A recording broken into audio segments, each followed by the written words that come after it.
talking, I don't sweat that. If they don't trust me either, I respect that. But she need down the ride, oh, I bet that. Ooh, I slide for my people, don't forget that. Don't forget that, don't forget that. Ooh, I slide for my people, don't forget that. Don't forget that, don't forget that. Ooh, I slide for my people, don't forget that.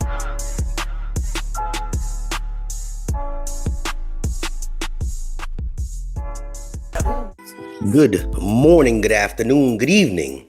My name is JH. How y'all doing, Postal family? Is everybody good? Is everybody cool? Everybody clean? Is everybody crisp? Are you feeling airy? Let's talk. I'm gonna actually have two parts to this video. So if you want, you can fast forward to the end. First part, I'm gonna show you the history. It's a little clip from another creator, and it tells you the importance behind the United States Postal Service and what we do.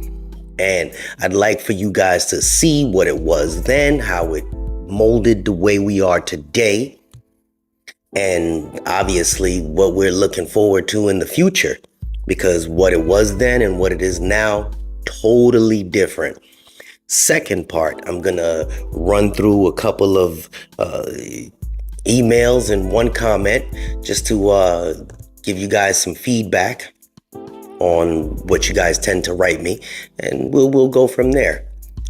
Third part of this, just from my perspective, to the person that said I need to cut my nails, I think that you are definitely paying attention to the wrong thing. If you're worried about my nails, that's definitely, yeah.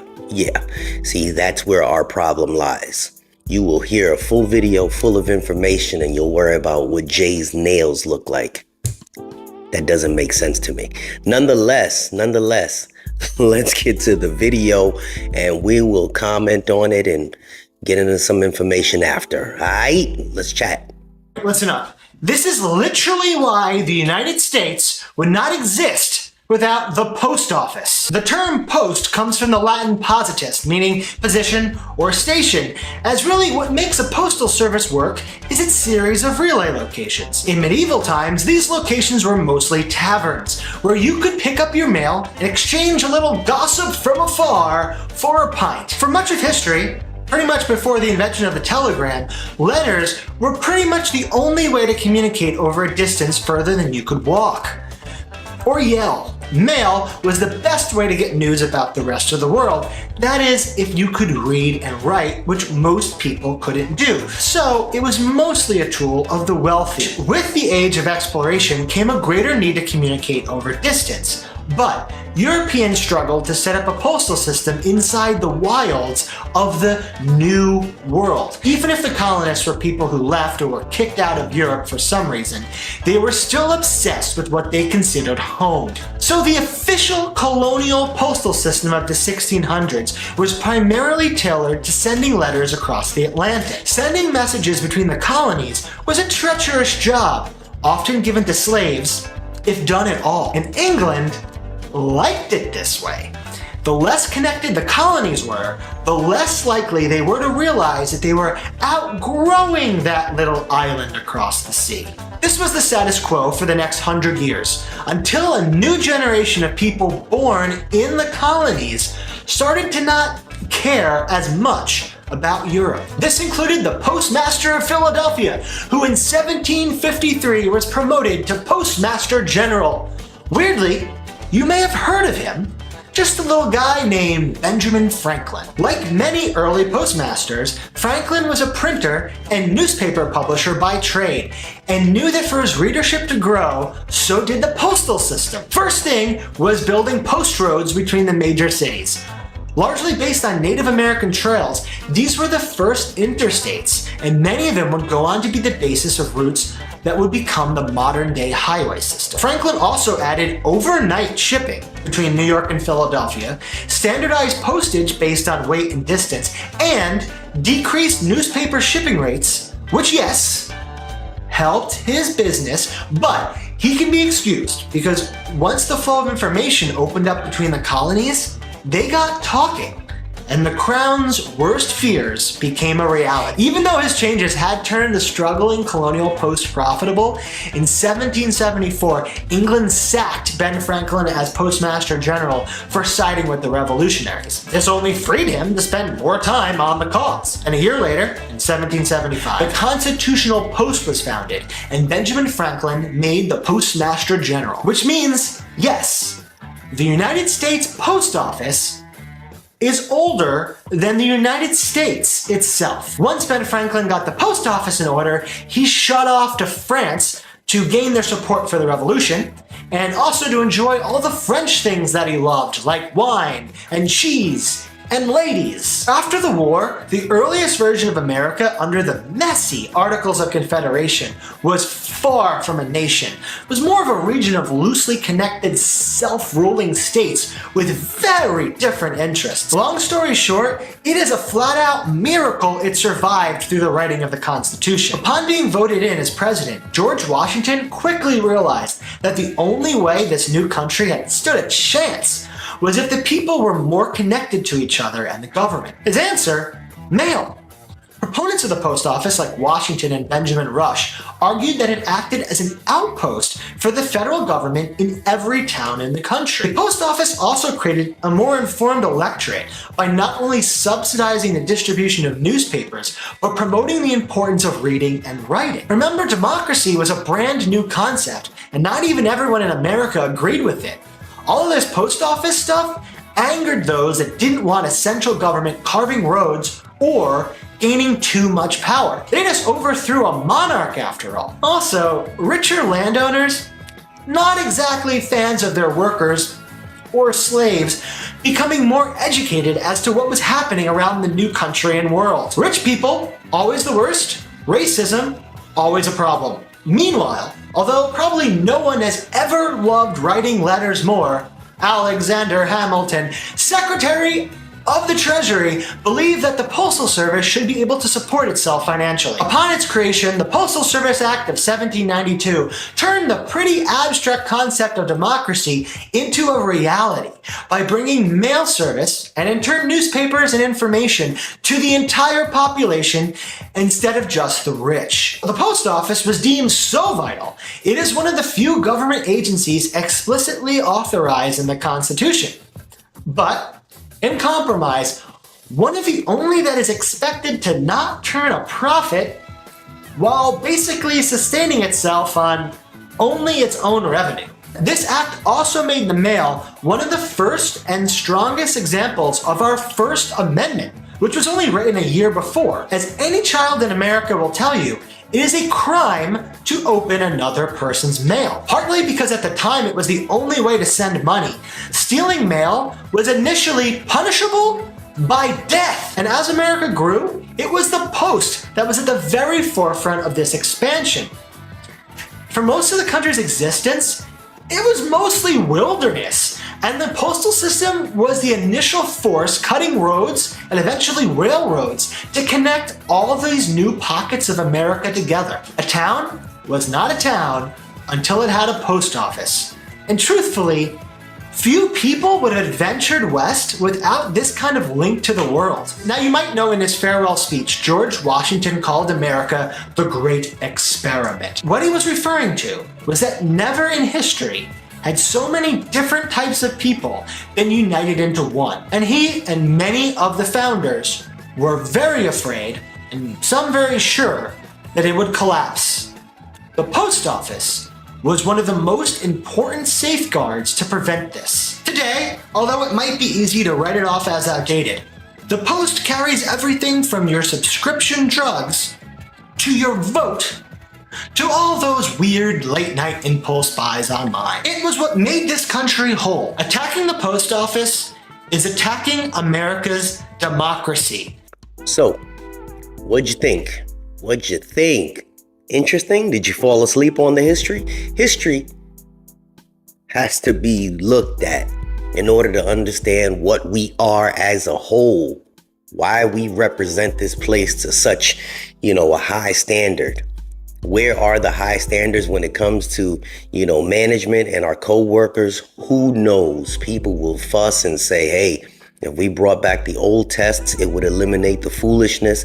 People say if we had more consequences for people that actually just call out all the time, things would change. People say if we get rid of management, things would change. People say.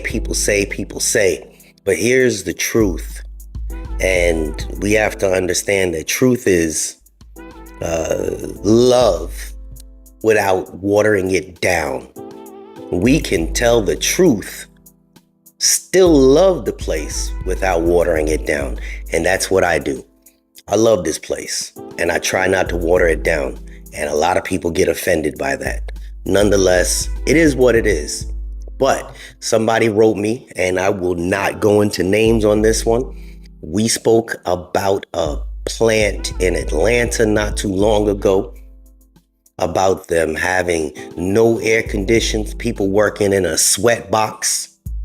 And somebody wrote me back and told me that because of what was going on, or possibly because of the video, they ended up having a town hall with a plant manager, and they mentioned that they are going to move the machine that was inside that sweat box out into the normal post office. So that's a good thing. I don't know if it was because they heard me, barking at a supervisor, but it is what it is. It's just ironic that, I happen to actually put one specific name out there, which I usually never do. And then all of a sudden they say, you know what, let's change it up. It is true. We don't need people working in unrealistic conditions. And obviously our postmaster, Mr. DeJoy, doesn't really, he's not moving fast enough. In my opinion, he's not moving fast enough. But then on the flip side of it, he's only been postmaster for 2.5 years, so we will see. And then all of a sudden they started hiring new supervisors at this place, which is great. So again, I'm not going to put that, person's information out there, but, thank you for, following up with that. Person that used to work at the UPS, not USPS. He writes, this video directly explains why I resigned after 11 years of 12 to 14-hour work days. That's what the UPS guys do. People leave here and say, I'm gonna go UPS, go make me a ton of money.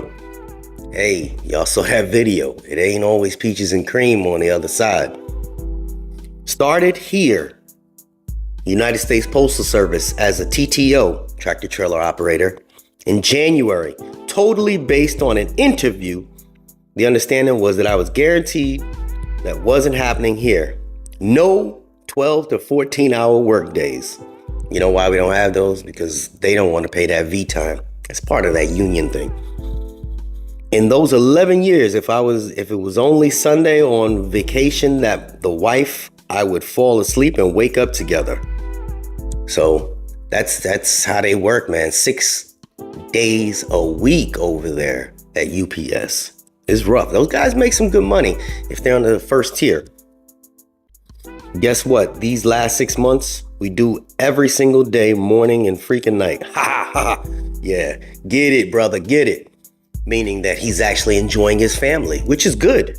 And that's here.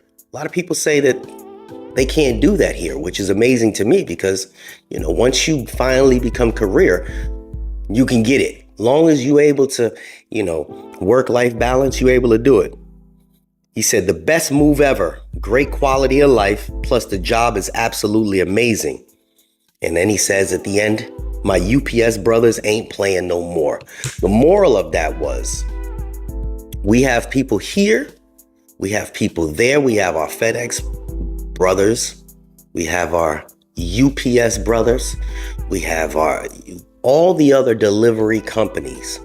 They are making mass changes and they are trying to cut not profits, but cut labor. They're trying to penny pinch. They're trying to do things just so that they can make money. Mr. DeJoy, not a fan of a lot of things that he stands for, but overall, I personally am ready to see this play out. I want to see how it plays out, but it takes for all of us to be informed, keep your ear to the ground, pay attention to your surroundings, because we can win. We can win. We can win in our quest to just have a normal work-life balance without the badgering, without the hate, without the foolishness. It's not always about the ex-military. It's none of that silliness. And, we can make it happen if we all put things together. And this wasn't supposed to be an animated video, so I'm not going to make it animated. Nonetheless, Father's Day is coming up. Don't shut it off yet. So we have somebody that wrote me, and I'm going to leave a link to their page, their Instagram or whatever, in the pinned comment. They make T-shirts as well. Difference is between this individual and my friend is they're a military vet. We love the vets, regardless of. We love the vets. So if you guys take a click on that individual's site, look at some of the stuff that he does, because he does, he does some excellent work. Support our military vets. That's the bottom line. Beautiful shirts. I'm not sure what else he does, because I don't have Instagram, so I can only look but so far. But if you guys feel like you want to support, the people that fought for us, please do. Please do. And thank you very much for, I said it before, if you guys have anything that you'd like for me to put out there to the postal world, please shoot me an email and I will send it out for everybody. And just support your brothers and sisters. All right? This is JH with a little bit. And we out. Unexpected expenses stressing you out? Get the money you need now with Loans for Feds, a program designed specifically for federal employees. Bad credit is not a problem. Application is fast and easy with same-day approvals. Apply now.